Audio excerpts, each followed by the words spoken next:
will say, hey, you know what? Ultimately, the audience is always right. Yeah. The audience is, Right. The Office wasn't a hit though out of the gate. No, I was going to say, I mean, thank God thank God Friends had ended before The Office began, because I don't think I'd be sitting here. I'd probably be waiting on you. But, you know, it's That's the spirit. right. Okay, no, I really got great self-esteem. Anyway, but, you know, but I also think it's ironic that all this comes up on Jay Leno, who had this show that kind of was the thing that sort of screwed up the whole NBC. Totally.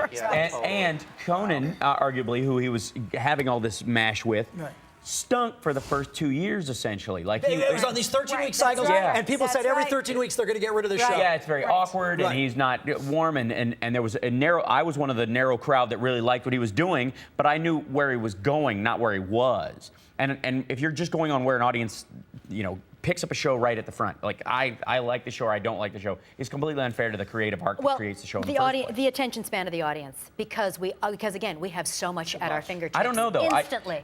You hear that from networks. You have to get that. You have to get the attention. You hear that from networks a lot, but then you look at what's really winning a lot of times. A&E running 6 episodes of Criminal Minds or Law and Order in a row, and people locking in and watching the whole thing. People buying entire bricks of DVDs and watching them in a weekend, and yet on Monday, the same executive who did the same thing all the fans are doing will come in on Monday and go, you know, people just don't have the attention span. They just don't have the attention span. Like, you're talking about.